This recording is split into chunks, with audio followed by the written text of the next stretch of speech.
Per contrastare il diffondersi della variante Delta, l'indicazione della regione alle ULSS da martedì nella Marca test nei centri vaccinali e poi screening nelle sagre e in discoteca. Omicidio di Elisa Campeoli, in settimana l'autopsia sul corpo della giovane barista, delitto premeditato secondo la procura che sta cercando di vederci chiaro sulla scelta della vittima da parte dell'omicida. L'Istituto Costante Grise di Mogliano ha ospitato per decenni disabili fisici e psichici. Dopo l'omicidio di Moriago, il direttore Pavan spinge sulla necessità di potenziare le strutture sul territorio. A San Biagio, l'indignazione ieri sera e nella notte nell'abitazione di madre e figlia sono entrati in camera da letto mentre le due donne dormivano, sparite le medaglie del papà deceduto. Una dedica speciale per Elisa Campeola a Pieve di Soligo, dove ieri sera si sono disputati i campionati italiani master di atletica sui 5 chilometri. I grandi processi raccontati da Carlo Nordio nel suo ultimo libro Appunti di storia di costume. Il mio obiettivo, dice, è accrescere la curiosità dei lettori. La rubrica della domenica dedicata ai segni della nostra storia, siamo andati alla scoperta degli affreschi che solitamente sono coperti da altre opere d'arte in mostra a Ca dei Carraresi.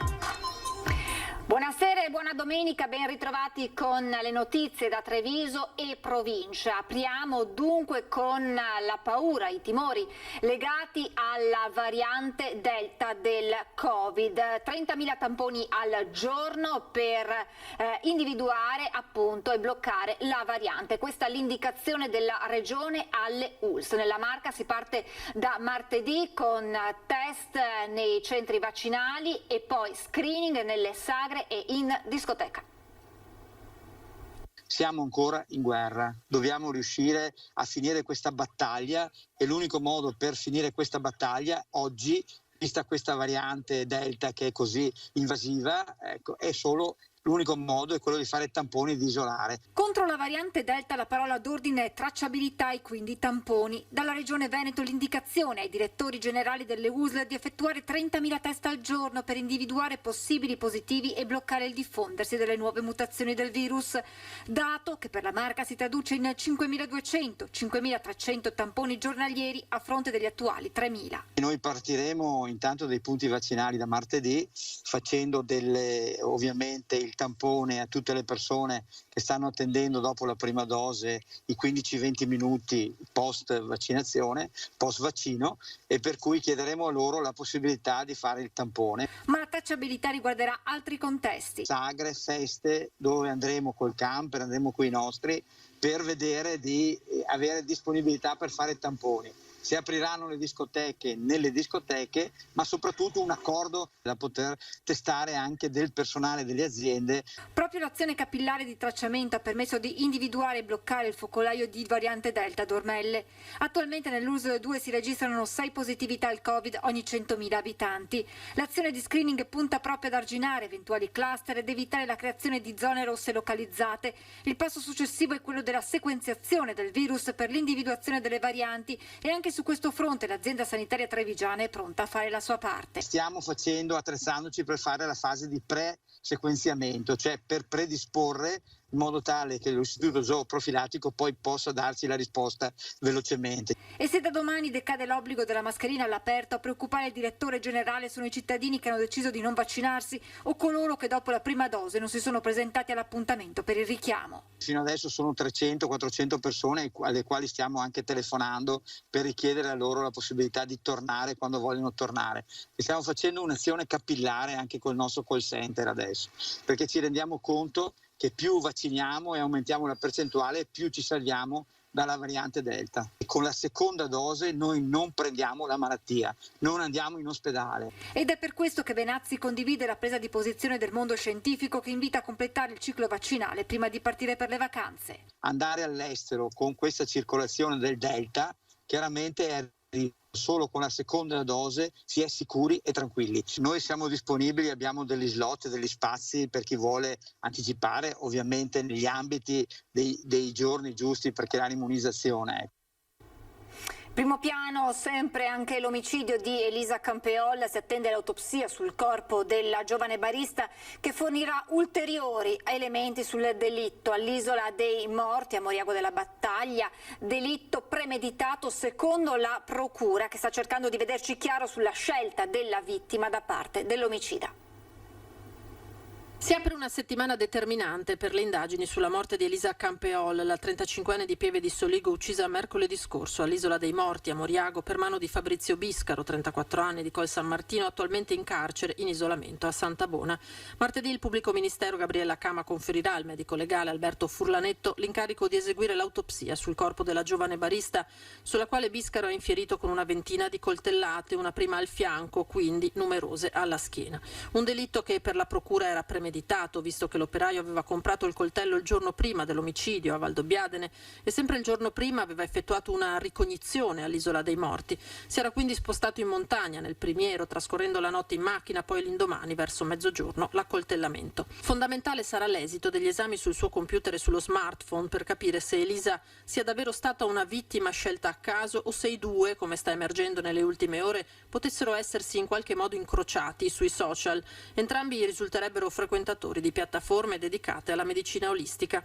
Solo dopo l'autopsia l'autorità giudiziaria rilascerà il nulla osta alla sepoltura e per la famiglia, gli amici, l'intera Pieve di Soligo sarà una nuova dolorosa prova da affrontare. Sempre dopo l'esame autoptico, il legale di Biscaro, l'avvocato Rosa Parenti, avanzerà richiesta di perizia psichiatrica sul suo assistito, in cura da tempo al centro di salute mentale di Conegliano.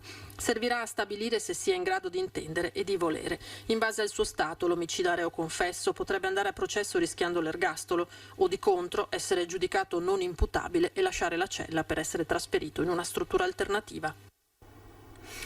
E quanto accaduto a Moriago della Battaglia ha aperto un dibattito anche politico sull'assistenza alle persone con disturbi psichici e sull'opportunità o meno di rivedere il sistema. L'efferato omicidio di Elisa Campeola ha aperto una riflessione su quella che è la gestione delle persone con disturbi psichici, chiamando in causa la sanità, la giustizia e la politica. Sono molti coloro che si stanno chiedendo se la morte della giovane barista potesse essere evitata e ci si interroga ora sulla possibilità di rivedere il sistema assistenziale per le malattie mentali.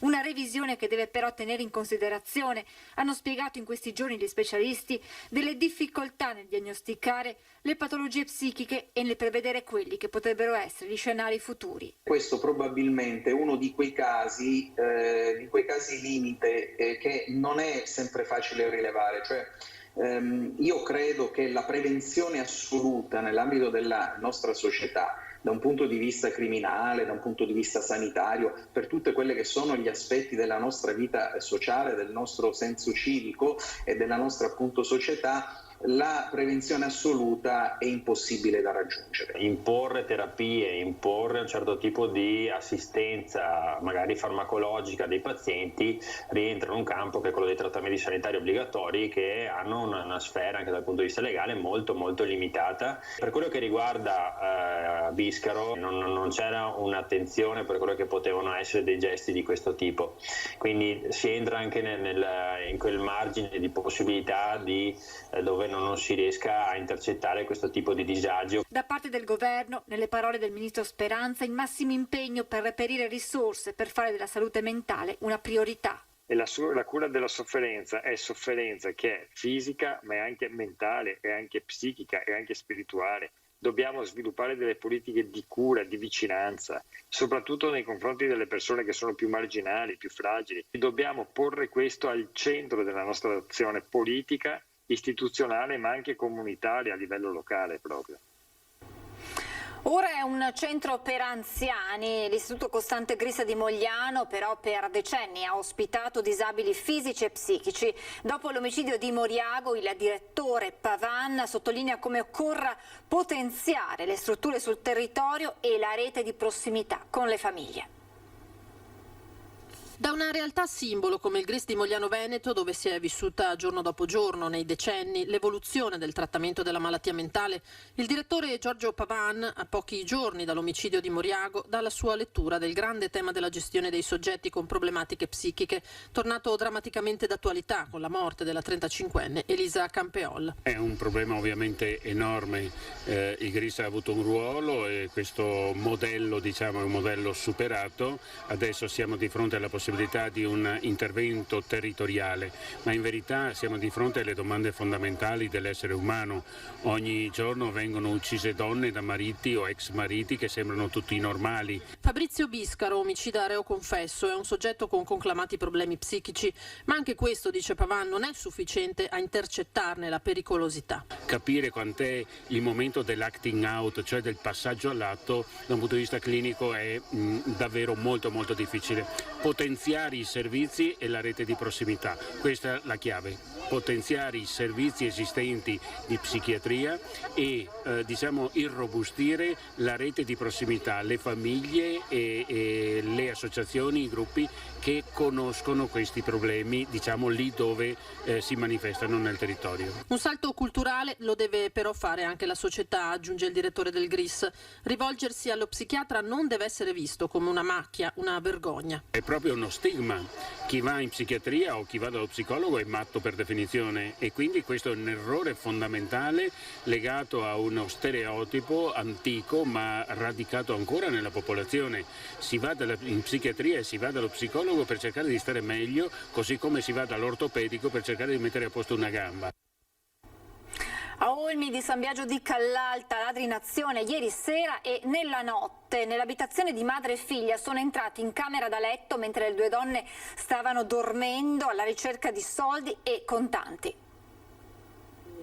Il momento in cui ci si sente più vulnerabili quando si dorme, quando ci si sente protetti dal fatto di essere a casa propria, alla fine accade anche questo. Non lo so io questa sera come farò a dormire, non lo so. Olmi di San Biagio, via Borgofuro, sono le 3 del mattino quando Barbara e la mamma Maria Grazia si accorgono di aver avuto la casa svaligiata dai ladri. Entrati anche nelle loro camere da letto mentre dormivano, hanno alzato la tapparella e scassinato l'infisso. Sto buco all'esterno gli ha dato la possibilità di manovrare la finestra e di aprirsi la finestra. Contanti, monili in oro, spiega Maria Grazia, anche le medaglie conseguite dal marito pilota mancato 3 anni fa. Non per il valore per se stesso, perché erano tutte in oro, noi sono rimasti i gradi sulla stoffa del colonnello De Viti Adriano. Ladri che battevano la zona già dalla serata. Dalla casa accanto sono stati messi in fuga verso le 11. Uno era qua così, ho acceso la luce, guardo fuori e vedo 1, 2 e 3. Hanno aperto quel cancello e sono usciti. Non è il primo tentativo che i malviventi fanno a casa della signora Graziella. Questa è la terza volta. 3 anni, 3 volte. Sempre via Borgofuro, una settimana fa, dal signor Luciano i ladri sono entrati all'ora di cena. Si era seduti a guardare la televisione e intanto loro rientrati dentro si hanno preso la scala in alluminio, se l'hanno posata nell'ultimo balcone dove che io faccio noi abbiamo il bagno, sono saliti, per fortuna che la moglie alle 10 si è andata sopra, noi che abbiamo visto le roba, cassette, una stanza, tutto rabaltà, e così ha chiamato i ladri sono i ladri. Difficile trovare lungo la strada una famiglia che non abbia già avuto la visita dei ladri. 2 volte è toccato alla famiglia Botter. Quindi non si sa più neanche come difendersi. No, non si sa più come... entrano anche con l'allarme. E adesso torniamo a parlare del Covid da un altro punto di vista, di quei settori che non si sono mai fermati nemmeno nei mesi, nelle settimane più difficili. È quello dei panificatori, hanno appunto sempre lavorato, pur facendo molti sacrifici e turni di lavoro massacranti per garantire sempre un servizio ai cittadini. Era un periodo di emergenza, non sapevi bene a cosa andavi incontro. È stato un periodo molto molto duro, sinceramente. Loro, i panificatori, non si sono mai fermati, anzi dall'inizio della pandemia, per dare uno dei pochi servizi rimasti, hanno fatto ancora di più, allungando gli orari di lavoro per gestire l'afflusso di gente con le nuove disposizioni in materia di sicurezza. Sinceramente avevamo anche paura del personale esterno, ci sono arrivate anche proposte ma non sai a cosa vai incontro, quindi il personale rimaneva quello, aumentavi solo l'orario di lavoro in modo che comunque anche ci fosse meno contatto tra il personale. Poi dovete pensare che ognuno a casa ha una famiglia con delle persone anziane, genitori anziani, ma e anche dei figli giovani, piccoli, anche molto piccoli, e quindi una paura, ma comunque tutti sono venuti a lavorare lo stesso. Abbiamo riscoperto il nostro ruolo sociale, confida Tiziano Bosco, presidente del gruppo panificatori Unascom di Treviso, che è riuscito ad organizzare dei servizi di consegna pane a domicilio grazie al volontariato. Delle associazioni di volontari che portavano il pane alle persone che erano a casa in quarantena o che erano malate, o anche persone anziane che non era il caso che si muovessero da casa. Ci sono stati dei clienti che ci hanno ringraziato, ci hanno portato dei doni, dei bambini ci hanno fatto la letterina con il disegno. È stata una bella soddisfazione, ci siamo sentiti anche importanti, gratificati. Per loro non ci sono stati ristori in quanto attività aperta, eppure i costi sono stati tanti, dai dispositivi di sicurezza, guanti e visiere alla perdita di grossi clienti come ristoranti, bar ed alberghi. Un lavoro, quello del panificatore, che si sta lentamente trasformando. In futuro, oltre al pane, potremo comprare anche un giornale. Il futuro probabilmente sarà quello di ibridare le nostre aziende, di cambiarle, e qualcuno le ibriderà, farà ristorazione, farà caffetteria, pasticceria, magari, perché no, anche un'edicola piuttosto che una mostra di quadri. Consegnata alla scuola primaria di Tezze di Piave un innovativo sistema di sanificazione dell'aria. A settembre rientro in classe senza mascherine è l'obiettivo al quale sta lavorando il governo per il prossimo anno scolastico. Fondamentale sarà l'andamento dell'epidemia nel nostro paese e la campagna vaccinale per i più giovani. Intanto gli istituti si preparano ad accogliere con ancora maggiore sicurezza gli studenti. Nella scuola primaria di Tezze di Vazzola è arrivato un nuovo sistema di sanificazione basato su potenti lampade UV. Soprattutto prevenire le infezioni tra una persona e l'altra. Ecco, perché il virus e i raggi ultravioletti sono nemici acerrimi del virus e pensiamo che questa tecnologia riesca a bonificare gli ambienti e chissà che un giorno possiamo andare a mangiare a pranzo o al bar senza mascherina. Con la riapertura delle scuole e di tutte le attività ricreative rivolte ai più giovani, il concetto di sanificazione diventa fondamentale. Perché penso che la sanificazione dell'aria, perché come ho detto anche prima i ragazzini non sempre, prima di tutto non sono vaccinati, seconda cosa fanno difficoltà a tenere sempre la mascherina ed è giusto che durante la giornata non stiano 8 ore con la mascherina su, e questo dà la possibilità di poterla togliere, sicuramente avendo la certezza che l'aria comunque viene sanificata. Sistemi come quello installato alle elementari di Tezze potranno trovare spazio anche a bordo di autobus all'interno di palestre, piscine o uffici. Hanno pensato e portato un'idea per poter sanificare in via preventiva l'aria nella quale noi poi possiamo entrare, possiamo vivere, possiamo quindi respirare in sicurezza. Da gemellaggi tradizionali con viaggi e incontri a gemellaggi virtuali sono quelli che a Breda di Piave si sono trasferiti online a causa della pandemia. Estoy muy contenta de hacer esta experiencia. Miriam è una piccola alunna della scuola di Breda in Catalogna, uno dei 3 comuni insieme alla Bart-sur-Lez vicino a Tolosa e a Sant'Andrea Apostolo dello Ionio in provincia di Catanzaro, con cui è gemellato il comune di Breda di Piave. Amministrazione e comitato gemellaggi hanno sfidato la pandemia trasformando per ora in virtuali gli scambi tra enti, famiglie e ragazzi che da oltre 10 anni avvengono in presenza. Il progetto attuato quest'anno è un progetto di relazione a distanza, dettato più che altro dall'isolamento che ci ha costretto la pandemia. Preoccupazione principale è stato quello di mantenere attiva la vita associazionistica, ma in modo particolare anche di mantenere attiva la relazione di conoscenza e di amicizia tra le due comunità. Protagonisti i bambini della quinta elementare e i loro coetanei spagnoli che insieme alle loro famiglie, agli insegnanti e agli amministratori si sono dati appuntamento da remoto per scambiarsi impressioni sul progetto. Ci siamo scritti, ci siamo chiesti cosa guardavamo, delle serie TV e canali televisivi e anche che sport facevamo. Allora abbiamo iniziato da poco io e Clara, però ci siamo già mandate, tipo lei ha mandato un video per presentarsi e anch'io ho mandato un video a lei. Sembra molto simpatica. Ora che è quasi finita la scuola, forse avremo anche più tempo per iscriverci. Ci stiamo divertendo a fare questo gemellaggio È importantissimo aver potuto mantenere questo ponte. I ragazzi non devono sentirsi cittadini di un comune, ma cittadini del mondo. Quindi per essere e per sentirsi cittadini del mondo è importante il confronto, l'incontro. Questo finché le condizioni non consentiranno di ricominciare a organizzare questi scambi con viaggi ed eventi. È auspicabile quanto prima riuscire a riallacciare i rapporti in persona. È il momento di fermarci per qualche istante di pubblicità, tra poco.